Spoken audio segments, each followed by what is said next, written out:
Good morning, Miss Leonie Timothee. How are you this morning? Good morning, Lisa. I am fabulous this morning. How are Thank you. you? I'm great. I want to say thank you for being here this morning, bright and early on a Friday morning. We appreciate you being here. It's my pleasure. My pleasure. I'm happy to be with you. Uh, So it, those who know our show format know that I am missing my co-host, Miss Sandy B, and we do expect that she might still be joining us, but due to some technical difficulty this morning, things do happen. She's having some trouble logging on right now, so we expect Sandy to join us.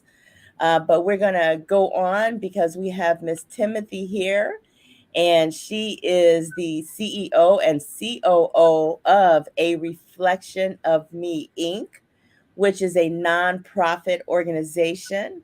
And we're going to get more into that in just a moment. But we want to make sure we make a proper introduction. So, Miss Leonie Timothy, tell us a little bit about you and your background this morning. good morning again, Lisa, and good morning, everyone. A good day, everyone. I'm so happy to be here with you. So, as you mentioned, my name is Leonie Timothee, and I'm actually the co-founder and COO of Reflection of Me Inc. And we are a 501c3 nonprofit. So, my background, along with having a reflection of me, my background is actually in human resources as well, in Okay. learning and development. I'm also a human resource and learning development professional. Okay. But I've always had a passion for helping others, community work, community outreach. And it became so fitting to create a reflection of me with my co-founder Zeke Matthias when the opportunity arose. I was born in Haiti, Nice. raised in Miami, Florida. So I am a 305 for life. I tell individuals, no matter where I go, no matter where I live, I will be 305 for life. And I'm still 509 as well, which is the Haiti code. so you so But you so you 305 and that's 509. look. I am keeping my roots. I am keeping my roots. So I grew up in of course in Miami in the various communities of the urban areas, Little Haiti, Little River. Grew up in El Portel, and so I have a great foundation for South Florida area. Hello, Sandy. Welcome. So that's really my background. I am a Miami person. Okay, so you are a Miami person. So how long have you been in the States? I've been here since the age of 6. Don't ask Oh, me okay. how. No, no, All no, my won- no lifetime. wonder you claiming that 305 so tightly. I get it now. Yes, I grew up here. All right. So yeah, we have a little technical difficulties. I see myself freezing. So we're gonna make it okay. So now you run a nonprofit and we want to hear all about it, but I do have to hear a tad about what it was like growing up in Haiti. Tell us, because I ran into some people recently, and a lot of people, if you watch anything about the news, you know a lot of the issues that are going on. Can you just talk a little bit about Haiti? Well, I did not grow up in Haiti. I was, as I mentioned to you, I was 6 years old when I left Haiti, Okay. and I was actually 21 years old when I first returned to Haiti. But I have a lot of memories from my early years. And of course, after the age of 21, Haiti has become a staple in my life. So I continuously return and visit Haiti, and I love it. I'm passionate about it. So the area I'm from the northwest part of Haiti, and we're an agricultural community. And so my grandparents were farmers. They have land. They left behind a lot of land for those of us who are still here. And my time in Haiti, I love it.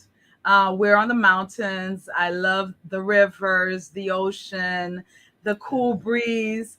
I'm just, I love the mountains actually. You find the fresh breeze, you have the fresh food, and we can, we have our own produce that we generate. So whenever I'm in Haiti, I feel pampered. I feel relaxed, and I get my exercise going I up and hear down the you. mountains. Hmm. Shout out to Miss Maishan Denise. Good morning to you. Hope you're having a great start to your Friday. Thank you for joining us. And thank you so much, Leonie, for telling us some about the beautiful mountainside, the region Hmm. of Haiti that you grew up in. Hmm. So, the main issues right now seem to be, am I right when I say it's in Port au Prince? Well, the main issue is near the capital and near cities around the capitals, but they are infiltrating other areas throughout the country as well, where there's a lot of gang violence that are taking place right now. And with the fact that there is no president, you know that we just unfortunately had the anniversary, the first anniversary of the murder of the president. And whether you liked him or didn't like him, that was definitely a tragedy and unfortunate for the country, because what was we already had the gang violence before his death. It started before his death, but it just escalated and has grown astronomically since his death. And our organization, we're actually rooted in Haiti, or as far as our founding or how we began. We are a nonprofit that focuses on the arts. We build our community. We want to build our families and communities through using the arts. One of the things we found was a lot of individuals from the rural areas did not have family photos. And Mm. within our culture, and actually, I think overall within our culture, when I think about our organization, we focus not only on Haiti, but the Black culture overall, or those who have African roots. Many of us, of course, were torn from our homeland, and don't have some of the foundation that other cultures have. And we, So with you're mhm, saying like even photographs, just something as basic exactly, as photographs, that we exactly. can't take that for granted because a lot of our families don't even have photographs of our family members, so we can say this was your great uncle, your great Hmm. grandmother, this is what they Hmm. used to do. You're Hmm. right. You're right. Hmm. That's not something that we can really take for granted. So your organization started around that? Yes. For me personally, I knew my great grandfather. What I mentioned to you, I left when I was 6, but I didn't have an image of him, and it really haunted me, the fact that I could not really remember how he looked. Mm. And what I could remember is bits and pieces of what experiences I had with him. And also, I grew very close with my grandparents, my paternal grandparents, who lived a long life, and I was able to interact and spend time with them when I traveled throughout Haiti. And I thought about the learning experience that I'm getting from them, the conversations that I'm having with them, and how I would like to share them with the future generations and those I who are love part of our that. family. And That's my a great Mhm, that is a very great concept. So mhm. you started that here in the 305. We started actually in Haiti, capturing Ah, images of those who didn't have pictures in the in rural areas. And in the 305, we had art exhibitions and student art exhibition tours. And so, what we learned through conversation is that there are individuals in the U.S. who also don't capture images of their family members. So we continue that project here, but we gotcha. expanded that project where it's a family legacy with photography, where we incorporate the conversation about uh,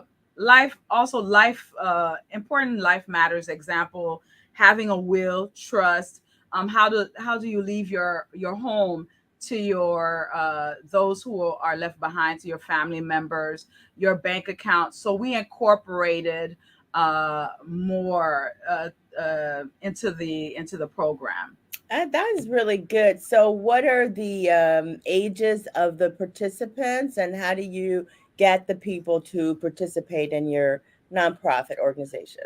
So for that particular program, we do focus on individuals 40 and older, and 40? for that particular program where anyone is With the available. photographs, right? But with we have the family photos, so Okay. that could be individuals of any age. Okay. But we do have an elders photo program where we talk Nice. about the next step in life, and that's for individuals who are more mature, and we find them mainly in churches. We work with churches and community centers, and we also have the Let's Build It youth empowerment program where we work with young individuals who are 13 to 18. So you have a whole range of folks that you work with your art. So tell me about these. Like, if I was at one of these sessions, what would I be doing, or what would I learn, or what's the goal? What do you want me to walk away with when I participate? What I want you to walk away with is that you have to love yourself. Number one, you have to know yourself. To know yourself, we have to learn about our history, learn about your history, and use that knowledge to improve the future, to take action, to build your community, to build community connection, to find out what can I do to help out a young person to become a mentor, or to make my if my community is blighted, what Hmm. can I do to pick up a can of paint and paint something, or create a garden, just to build community connection and family awareness as well. Nice, nice. So, in these sessions, do I bring photographs? That's what I'm trying to get a sense of. Like, do I bring old photographs and do I discuss them? How do I begin to amass these photos that, for my Oh, family's sake? so we do a variety of things along with the photos. Most of our programs are art exhibitions, where we have conversations as well. Okay, So got we you. have yes, so we have artists, professional artists, who exhibit their art. We have singers, dancers, poets. So during those events, we have those activities, but we also have the community converse and share their stories as well, Nice. so they don't necessarily have to bring their personal images. But you just want people to be aware that we need to amass and collect family photos and that they need to be a part of our family history, obviously. Yes, we want to have the conversation about Hmm. knowing your culture, knowing your history, and by knowing your history, you'll build a better future for yourself and those to come. That is so true. So, how did you get started with your nonprofit? Everybody has their own kind of path, but what steps did you take to actually implement your nonprofit? Did you go see an attorney? Did you do it on your own? Actually, we did it on our own. Well, two folds. We did communicate with an attorney to initially do the Sun Biz. After that was done, everything else was done on our own. So we've learned a great deal. So we're the ones who process with the IRS. We completed the documents ourselves, and it took less time than we imagined. We were told that it would take around 1 to 2 years to become officially a 501c3. It took less than 4 months for them to approve us. Wait, from As beginning to end, it took you guys only 4 months or less it than 4 months, huh? it took us less than 4 months for them to actually approve us as a 501c3, which was Wow. amazing. But we had to learn. We learned a lot. Learn about contacting the Florida Department of Agriculture to be able to solicit funds, Department of Revenue. So we learned a great deal. But through that, I think the knowledge we've gained, we've been able to help other nonprofits as well gain Awesome. their footing and becoming 501c3. The one thing it seems like to me is that Miss Sandy? Hello again, Miss Hey, Sandy. Miss Sandy. The internet forces do not want me to be great. I could tell I was slowing down the stream when I came up before. So, hi, everybody. Good Hello. morning. You Good are great, Sandy. morning. Don't let them stop you. That's right. We're not going to let these forces stop us this morning. Well, welcome to the broadcast. Thank you, thank you, thank you. And I'm so glad to hear, Leonie. I was listening in the backdrop as I was trying to fix my tech here. I definitely have a question for you. Why a nonprofit? Like, why do this? Because there's so many things that we do in our lives. We get our education, we do all these things. But what is it that motivated you to do this? Well, as I mentioned to you, service is in my blood. Helping others is in my blood. I tell individuals that I think from the womb, I've been volunteering. I've been helping. I'm a mentor with Big Brothers and Big Sisters. I've been in Take Stock in Children. You'll find me doing a variety of things within the community. And I've been an avid volunteer since middle school, I would say. So it's in my blood, and I thought that this would be a way to help the community, to benefit the community as well. Love it. Love it. And, it's beautiful to see, a fellow Haitian, working within the community. I know when I started out, when I came straight out of college, I was working for a nonprofit, also serving our community. And, I didn't grow up in Haiti. I wasn't born in Haiti, but we tend to be the ones that kind of can step in and provide certain supports because we're kind of in between these two worlds. Exactly. So it's great to see that you're able to step into that space.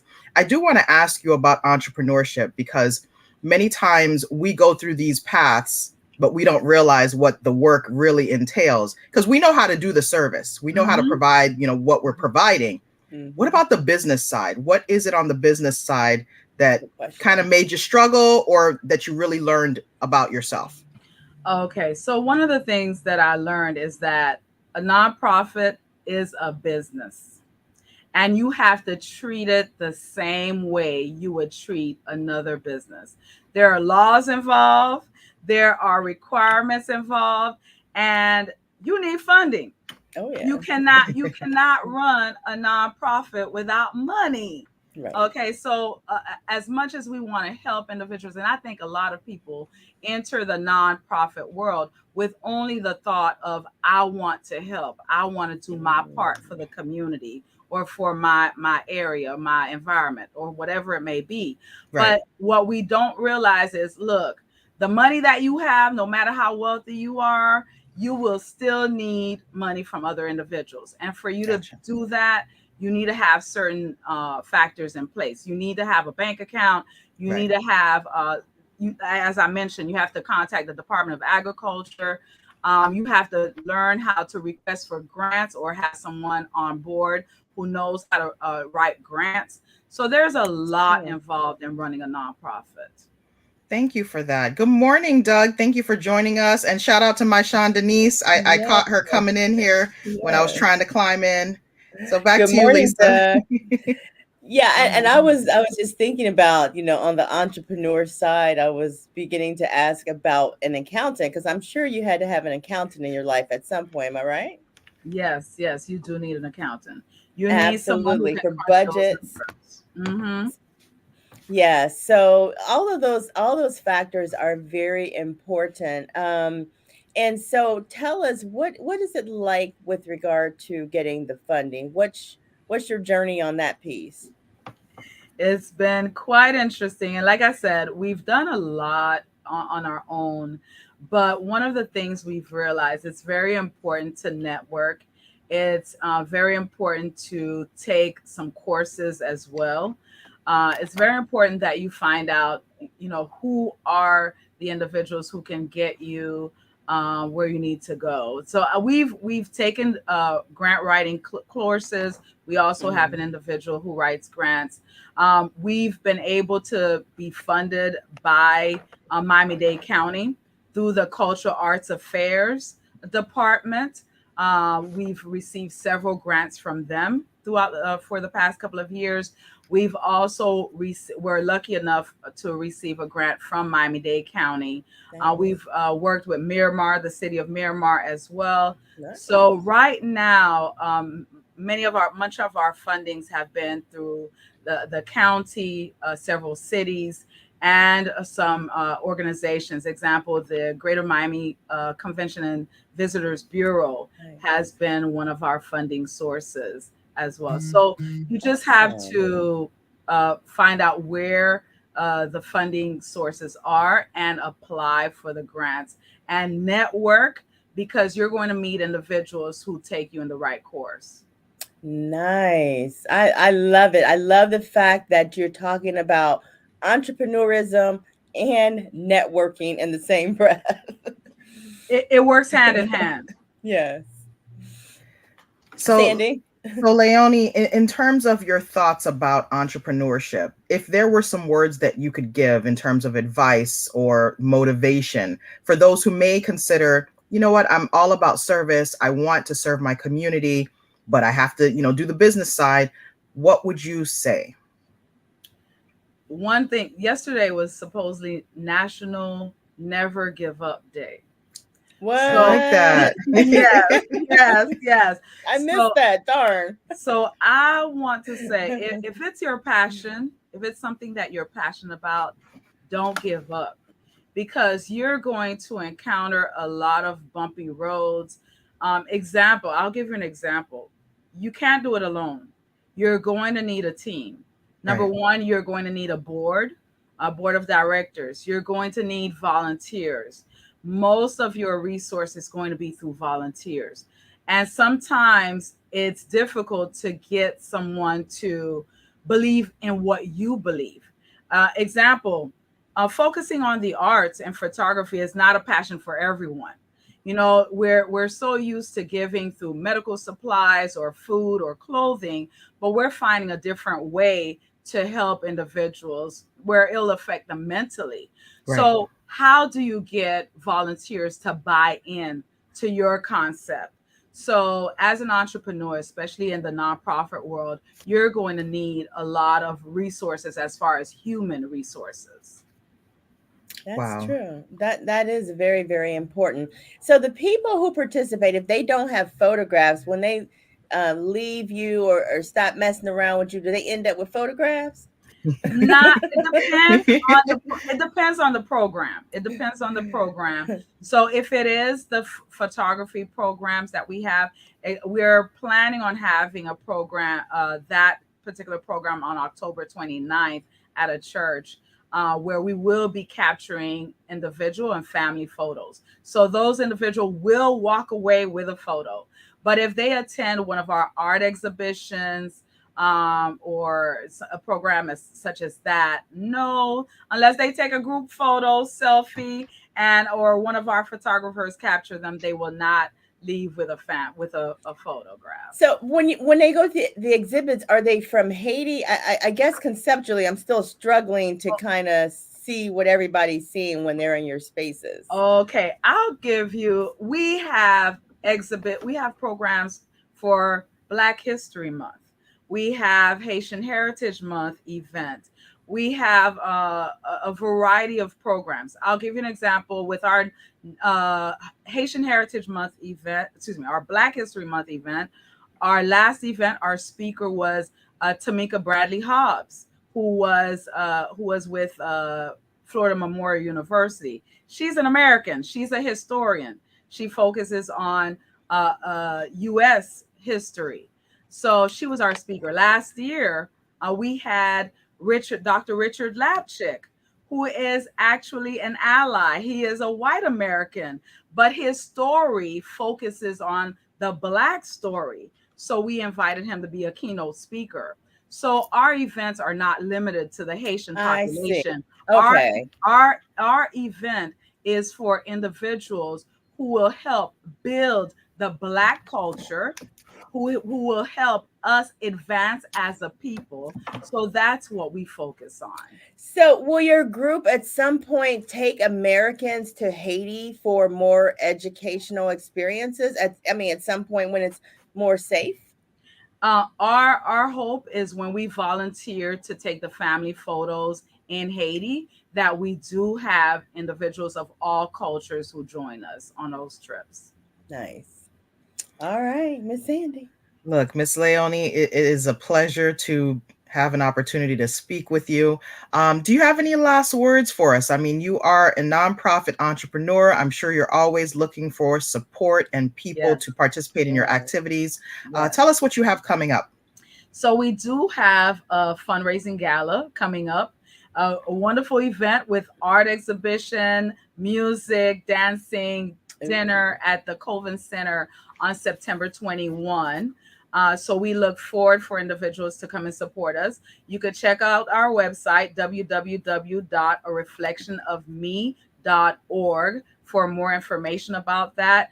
We're looking for volunteers as well, for donors. So anyone who has an idea, who has a passion for culture, for our culture, passion for the arts, come on board and join, be part of the Ignite the Artists Within, a Reflection of Me family.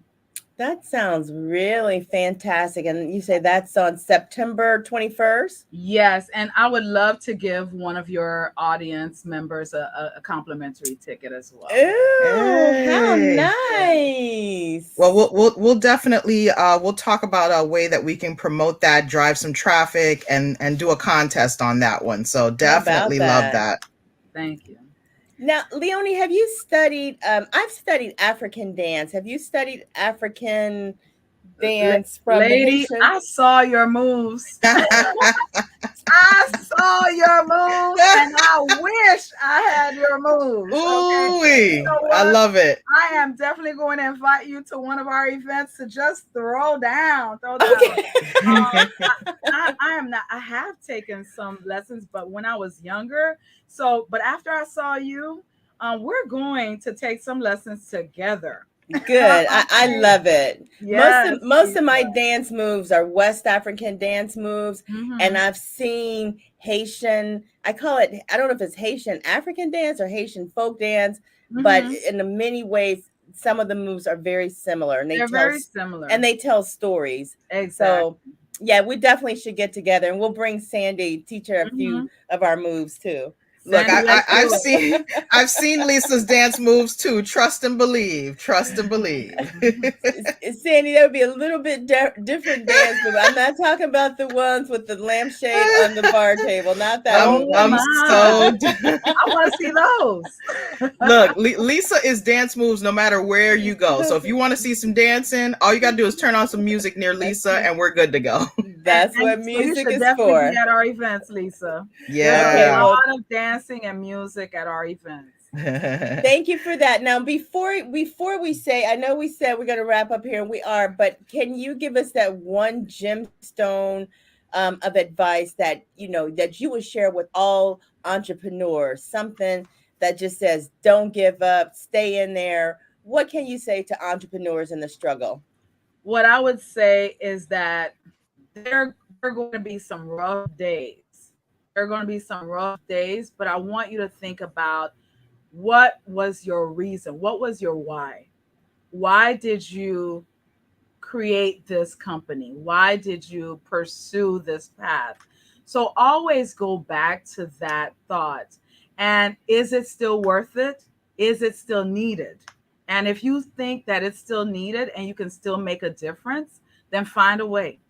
There is a way, so find it.